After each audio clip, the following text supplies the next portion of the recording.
Okay, so it's been a couple of days since I did the last bit of the video, and this morning I thought I would take these keycaps off and then get ready for retro brighting. But this morning, Saturday, it's peeing down. There's no sun, it's grey and overcast, and there's a huge amount of rain, so I won't be doing that today. But I will take the keycaps off and get them ready, because I don't know if you can see that. There's yellow and then there's a bit of grey, so it obviously needs some retro brighting. Anyway, before I do that, I've secured the cables from the keyboards. This is the cable coming from the Atari keyboard. Yep, there. And then this is the cable set that goes to the Arduino that gives me the USB interface. So I couldn't remember what order those cables went into, even though they're on video there now, and we've got orange, red, blue, white and green. In one, miss one, on. It's one of those things I never even thought about doing it on the video and then looking back, but there we go. So anyway, I've done those, which means I can now take the keyboard off without worrying that I'm going to lose any of the connections. And before I retro bright it, I will take a photograph, insert it here now, of the keyboard, the keycaps in the right order, so I know what I've got.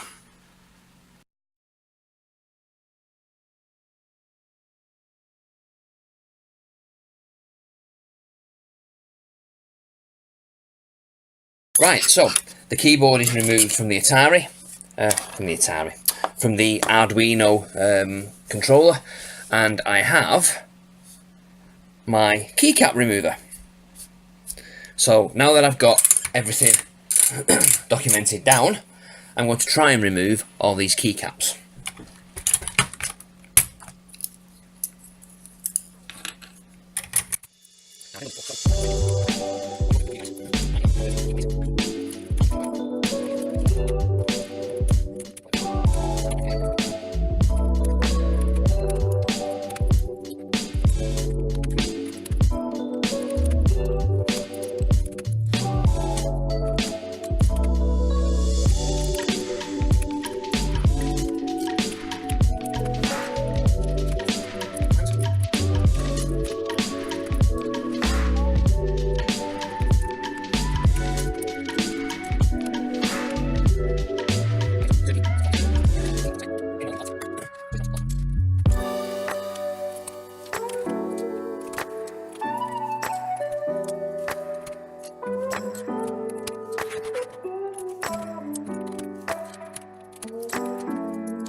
Very forward thinking Atari, 10 function keys, and there we go. So I've got a big pile of very dirty keycaps, we're going to call them, and then a really dirty keyboard. So I need to get out, where are we? My contact cleaner, I think, from here. And I think, what else have we got? Let's try I have pots of things everywhere. It's ridiculous. So I'm going to go and get some cotton buds.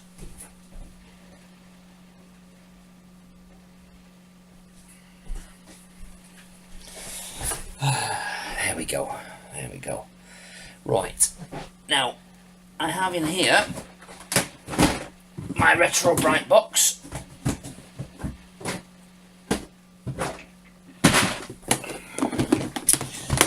Which has in it toothbrush, be useful that. Bee Blonde, which is a peroxide paste, and I've got two 30s and I've got a 40. Now, depending on how dirty these are once I've scrubbed them up and cleaned them in water, I might have to use the 40. Now, I've never used 40 before, I've only ever used 30. So, that will be interesting. And I've also got some Ziploc baggies that we're going to use to do the Retro Bright in. But for the moment, I'm going to put these in a bag so they don't get lost. Or worse than that, broken.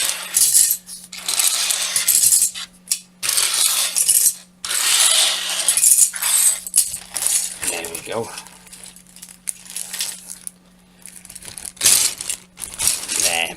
So the idea being is that they will go in that, full of Bee Blonde, all the air sucked out, and then they will be left in the sun. Yeah, right, okay. So we've got no sun at the moment, so I can't do that.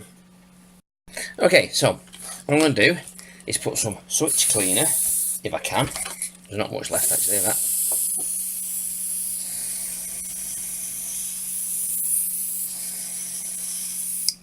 Yeah, there really isn't much left of that, unfortunately. Soak a cotton bud. And let's see what happens. Oh, see. That is actually disgusting. I mean, actually in a millennial sort of speak way. That is actually disgusting. I don't know who had this board before me, but that is gross. I mean, seriously, who has a keyboard? Mind you, I suppose they're 30 years old, aren't they, these? So, you know, maybe over 30 years old. 89, 84, 85? Nearly 40 years old? Pretty good going.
keyboard.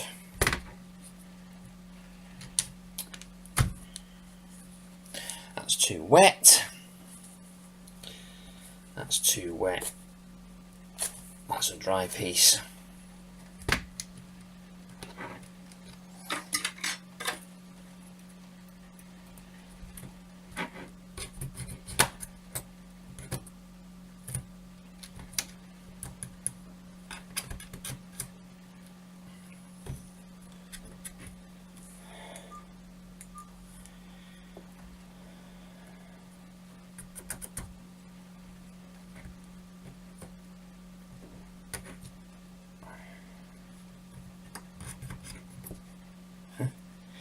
Surprisingly, that works quite well. Using a pair of very fine tweezers. They're quite strong ones, those as well.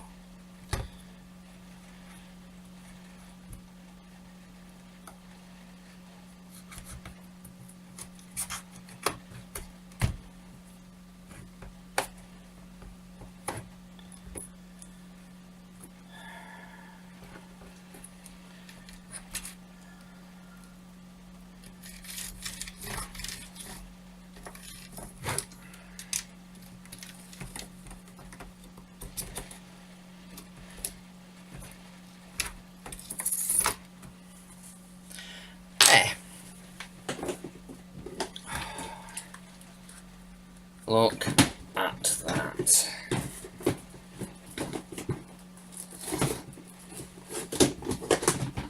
Brill! And we've still got a couple of cotton buds left.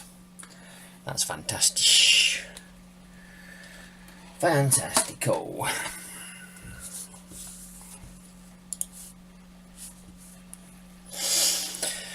Okay. 1, 2, 3, 4, 5, 6 cotton buds used. A dirty toothbrush, but a relatively clean keyboard. Right, I've got the keycaps now, soaking in a bag of soapy water in the bathroom sink. Yes, I know it's in the bathroom, but you know, it's fine, it's fine. Right, now, I've got here the insides of the Atari Pi. The Pi Atari, the FrankenSTEin, whatever you want to call it.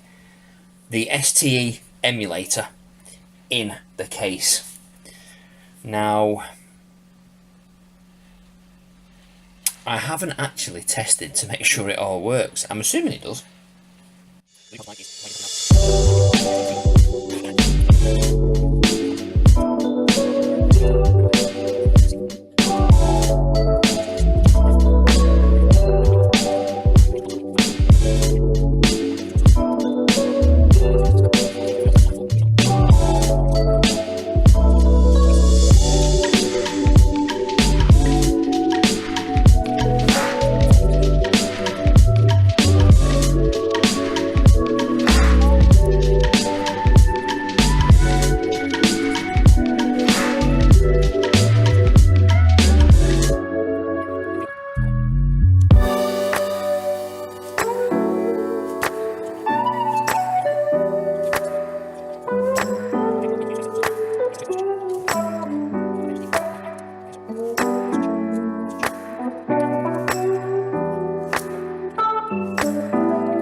And then, what else do we need? That cable there, maybe. Be brave and do that. Right, so while the key tops are cleaning, I thought I would plug everything in and see what happens. HDMI cable to a VGA converter, because my monitor that I'm using for this machine doesn't have HDMI. My other monitor for my big PC does, but for the moment I'm using my 15 kHz compatible real Atari monitor. Power's in, nothing else is in because we've got network and we've got USB at the back. And audio I've not done yet. So what I'm going to do is I'm going to, the machine's plugged in, I'm going to unplug the PC and then plug in the plug socket that has the retro computer plugged into it. Now, what is going to happen? This, I don't know.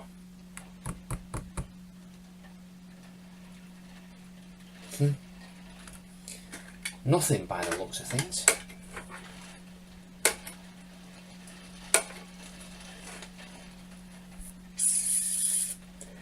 Now that's not good.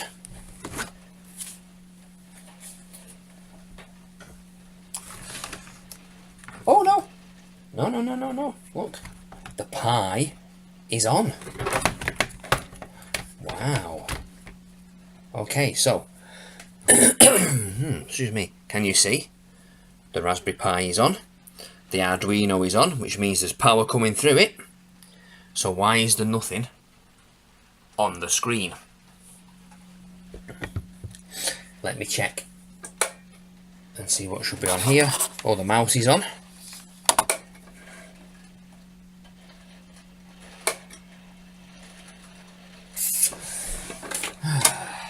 Which socket? 1, 2, 3. Is that A? That's A. That should be A. There should be something coming in through there now. And there isn't, so I'm a bit gutted about that. I wonder what that is then. And there is no power going to the keyboard. Oh, of course, because it's in the... Dear God.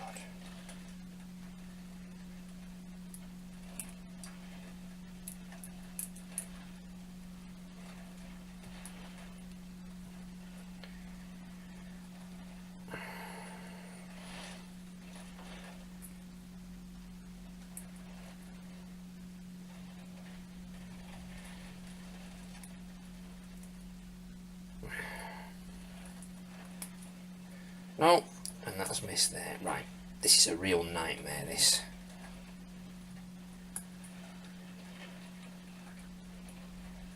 So that goes in there. Oh, there we go. Those go in. Like that. Right. There we go. And the keyboard light is on. Brilliant. So why is there no video? Okay, let's see what happens when we do that and then that.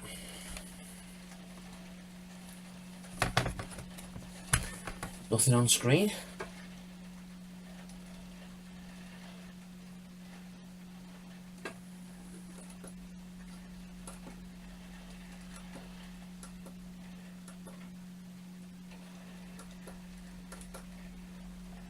Interesting.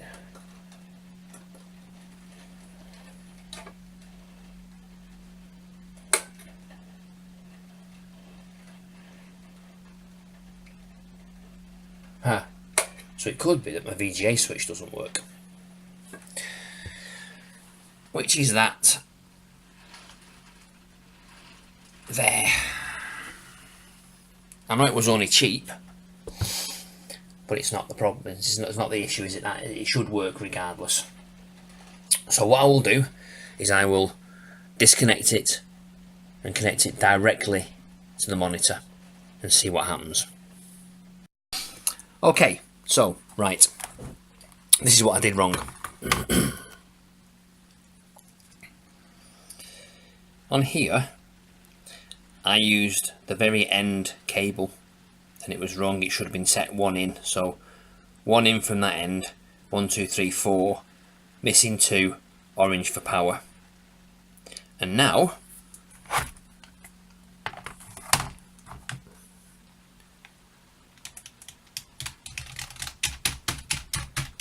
we get a full set of keys. Well, we get most keys. The function keys are operable but need to be reprogrammed, but the majority of the keys are working as they should.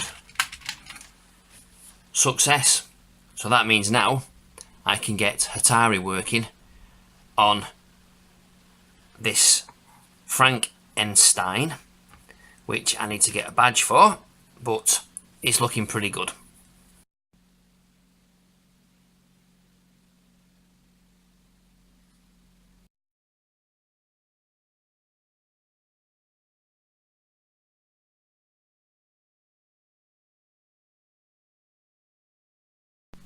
Okay, so we have had a fairly sunny day. I mean, it's still overcast, but there's been plenty of, you know, blue skies every now and again. And, yeah, well, there's not been much UV, I wouldn't have thought. Doesn't look it. They actually look infinitely better than they did previously. Now these two, as you can see, are still very yellow. Now I don't know whether that's because the keys themselves are broken, and the rest of the keys are yellow anyway, and I know they're yellow because if I remove my PC keyboard from here and then very gingerly lift that up there, you can see how white proper Atari keyboards are supposed to be. So proper white, unyellowed, yellow. So I honestly don't know whether to give them a good rinse out and then try them again on another sunny day, or to leave them in here overnight and then take them back out again tomorrow. Now it does appear to be very cold, so I'm wondering whether it should have been a lot warmer, because I know a lot of people, like the 8-bit guy, he lives in America, so he always has good sun. Well, no, not always, but he has way more sun than we do in the UK. And to see whether or not I should just do it on a very sunny day. One thing I have noticed as well is these plastic bags are rubbish. It's actually seeping through the back and it smells very funny. Just filled this bag with water and it's definitely done something. Look at the colour of that. It's definitely taken something off. It might not be too bad, that. Let's dry them out and see what we've got. Okay, as you can see, they're better than they were. They are quite white now, apart from that one there and that one there. Now it could be that I do those again separately, or I just leave them as they are, because to be fair, as long as the majority are white, I don't really mind. But we'll see. I'll put them back on the keyboard when they dry and we'll see what it looks like. A few moments later. As you can see, under this light, this side of the keyboard seems a bit yellow still. That one definitely is yellow, as is that key. But the rest of it looks quite nice and bright. So, for the moment, that will do me, because I'll just use it as my emulation machine. Be fine. Put the case back on now, and maybe even look at doing the power switch. Let me see what cables I've got. Be right back. Right, so I've got two pieces of cable, a yellow and a green. And what I will do is I will nip off the cable on one side, nip off the cable on the other, so we've got nice shiny ends. Good solder. So I'll do it on both of these cables, because what I'm going to do now is I am going to connect up the power switch. Now you can see here I've got some documentation on top of my Einstein on what software needs to be implemented, on what cables need to go where for the power switch, because I don't recall this off the top of my head. And I've also got, oh there we go, my trusty magnifying glass, because I am as blind as a bat. Give that a good old clean. Tin, if we can. Tin the end of that. Fantastic. And then attach that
this is the document that I've got,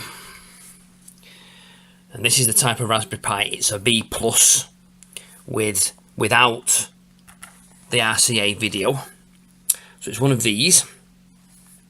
And then if we go this way from the top as being pins 1 and 2, pins 1 and 2 at the top there, and then pins 39 and 40 near the USB ports, we connect GPIO 3 to ground, which is 5 and 6. If I can do that now,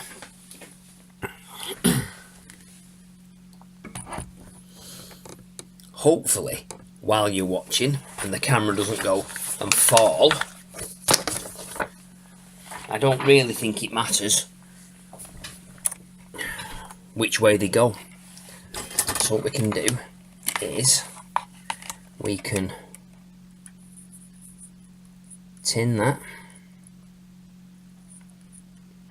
Yep. So 1, 2, and I'm going to solder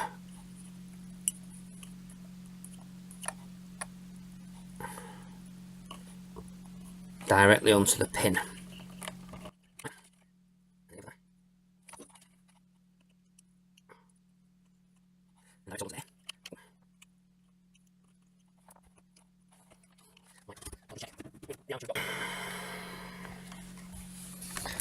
Let's just move you out of the way a minute so I can see.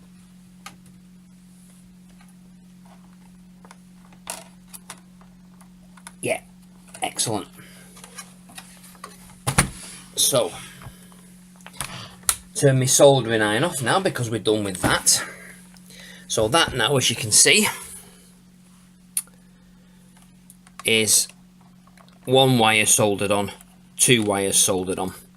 And what I will do is I will move those out of the way and make them nice and tidy, just so they don't get in the way of anything else.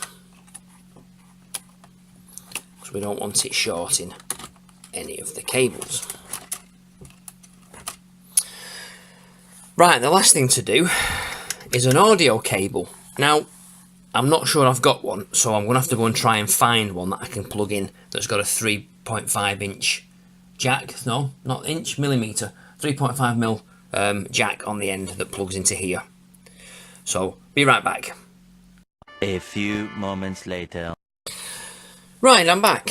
So all I can find, I was hoping to have two phonos to chop the ends off and put them to here, but all I can find is a 3.5mm to a 3.5mm stereo.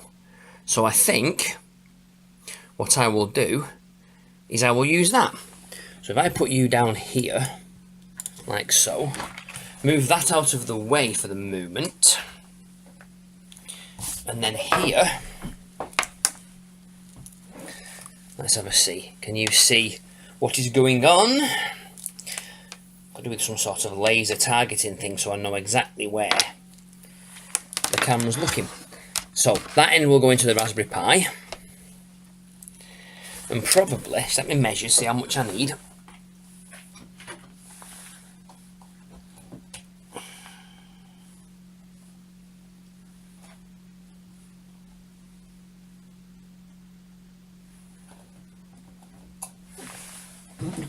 So we need about that much. So I'm going to chop it off a bit further, use that as a spare in my spares box.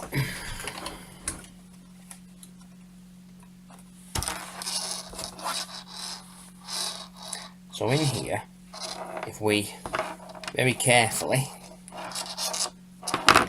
strip, we've got a red and a white and a ground. And then each of these red and whites should have a central cable plus a ground. Oh no, right, so it's common ground. Okay, that's fine. So if we do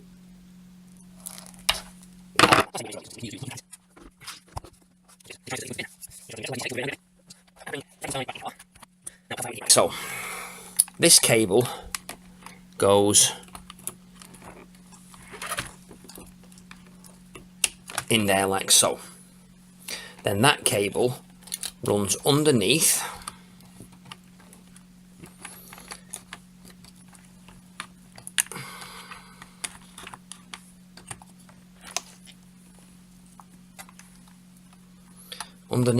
those two new ones that we've just done. Underneath those, and then connects up to there. So I will try and do that now. So, well, that's not bad. You can see that actually happening. Right.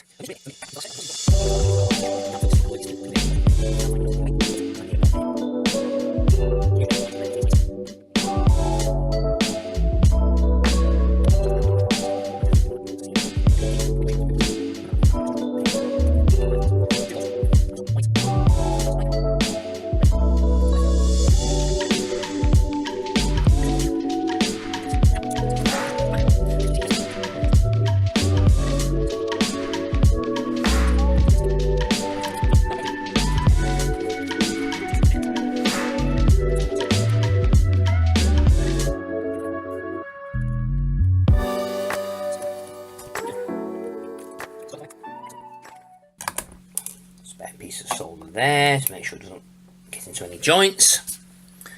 Okay, right, and then we've just got to now sort out the ground, which is now common. So I'll need a piece of wire. Now what have I got? I've got a piece of, it's almost like Kynar wire. In fact, it probably is, but it wasn't purchased as Kynar wire. So if I take off yay much, tiny little bit of wire, like so,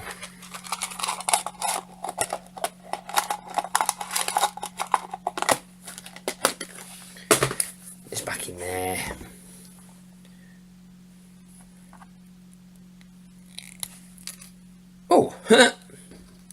Look at that.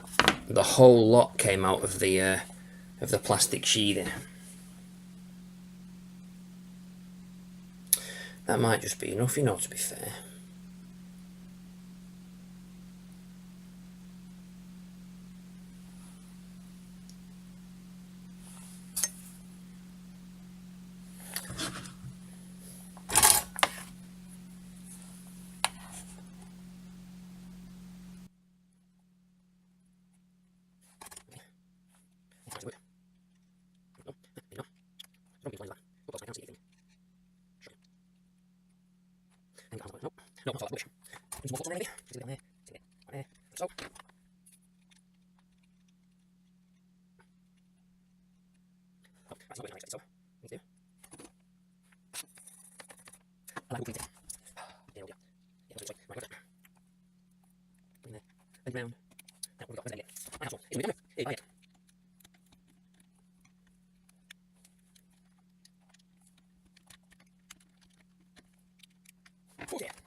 There we go, and that's the both grounds connected together.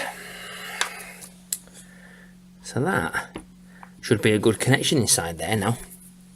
Can we see? Can we zoom in? Yes.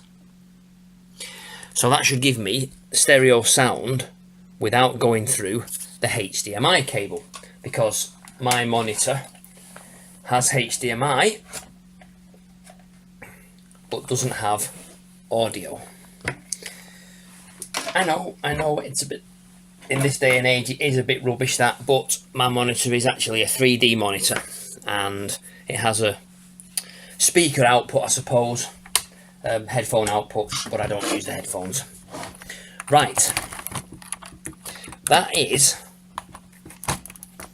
I think, everything done as it should be.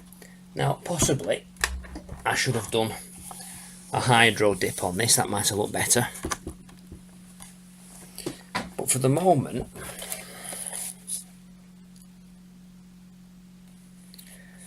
I think that looks pretty swish. So I've now got to find some screws that go together under here.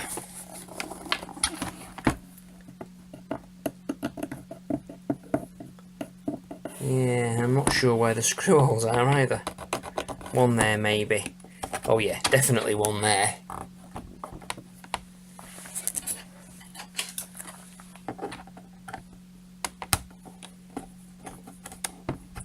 Okay, definitely one there.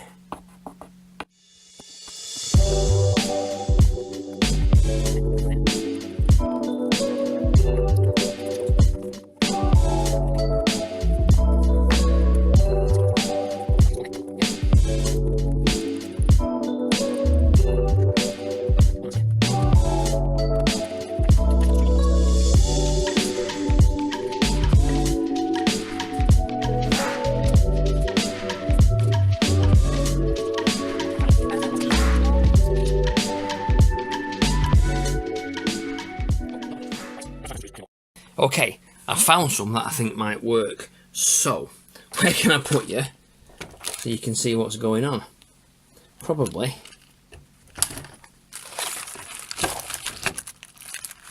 there. If I balance you on the Einstein.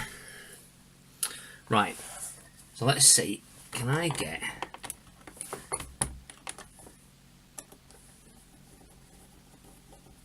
No, not enough in there. Right. Maybe in this corner. Oh.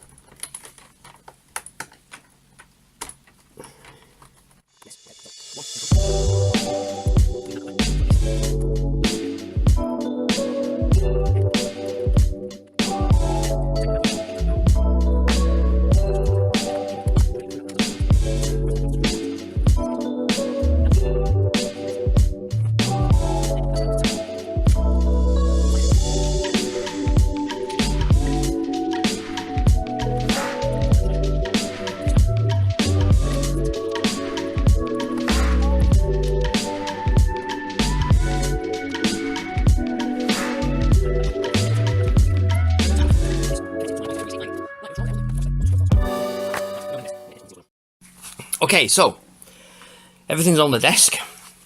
The mouse is connected. The power cable's connected. The Einstein's not doing very well. It's a shame. And what we need to do now is connect this, undo this, and then connect it to the back of here. And then we can try some audio. So let's see. If I do that to keep the cables as neat as possible, and then plug this, where's the HDMI?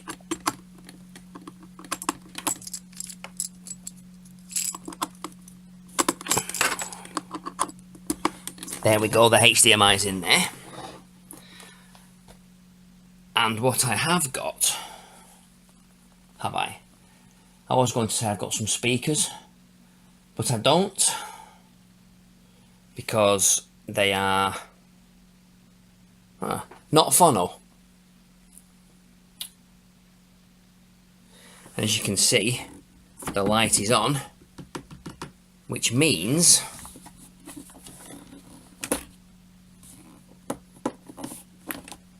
it should give me a picture.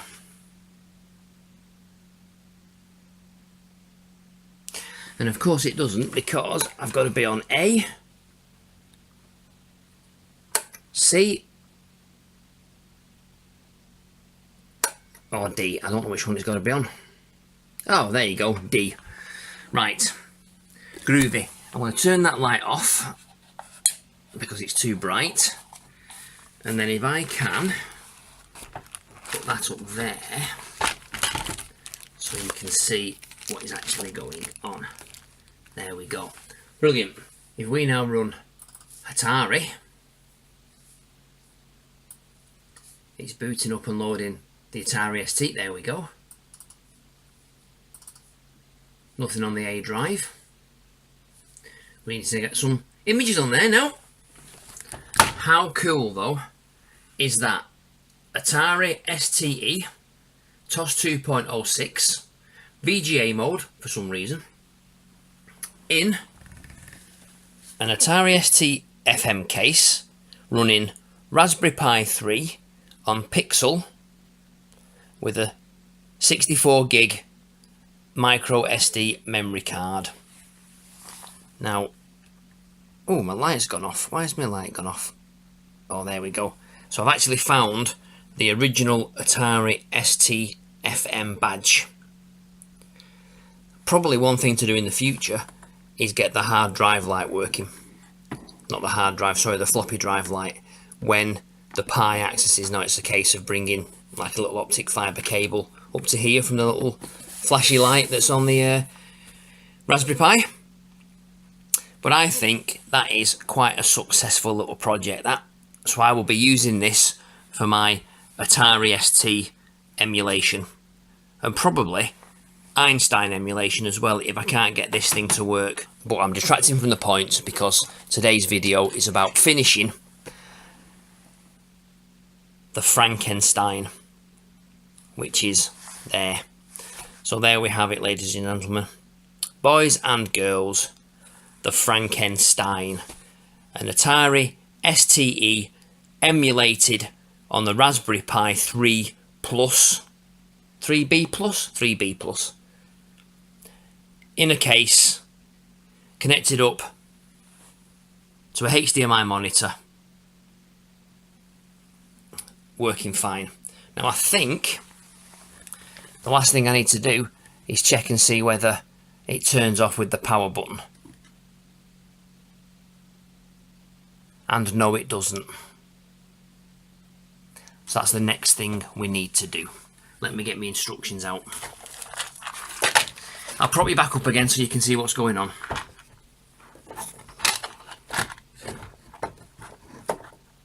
There we go. Right, instructions.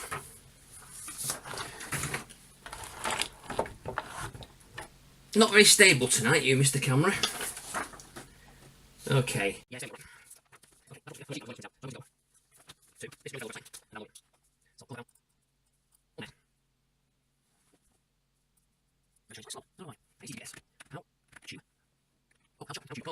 G, M, W, N, L, Y. No. How do you classify that? There we go. Excellent. So all we do is classify. Yeah. On that. Okay. So we need to do terminal. Come on, terminal. There we go. Good. I think it's Google Chrome that's causing the problems with this. It's way too resource hungry. So sudo nano listen for shutdown.py.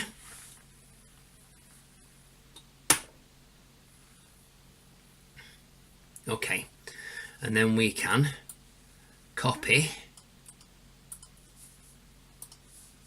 right click and paste in there. So save, okay.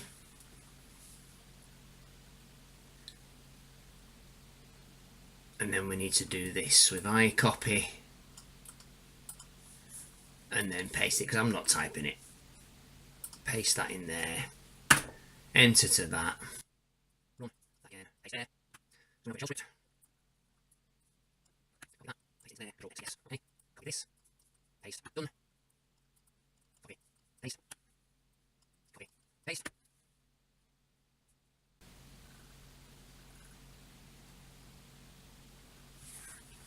If we press the button now,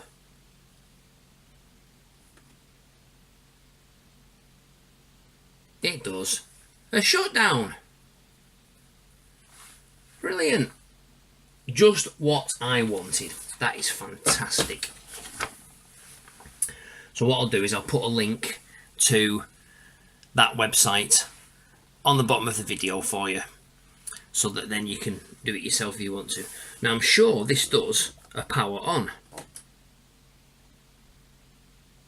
There you go. I've just pressed the button and it's powered back on. So that is an on-off switch technically for a Raspberry Pi. How cool is that? So for me now, this project is almost done. It's almost finished. Maybe another run over with the hot air gun on the vinyl, but I can use this. Yeah, some Wi-Fi, it's got audio. It's fantastic. So there we go. I hope you enjoyed this series of videos on the FrankenSTEin. This is, as you've been watching, sort of part 2 of the whole process, but part 3 really, because part 2 was doing the bottom of the case in the vinyl. I'll put everything I've done, if I can remember, on the video in links for you in the description. But if you like the video and you appreciate what I've done here and would like to try it yourself, please feel free to. Everything that I've done is available online, nothing proprietary. Nothing technical, it just took me a long time to do it because of the retrobrighting and getting the vinyl, but I'm sure if you got all the items together in one go, you could do it within a couple of hours, maybe a day. Anyway, if you like this video and the rest of the videos based on this FrankenSTEin, please give all the videos a thumbs up, smash the bell icon so you get notifications of when I do more video uploads. Leave me a comment. If you feel like you need to leave me a negative one, please do. That doesn't bother me. And thank you very much for watching. Goodbye, and I'll see you again soon for another retro video.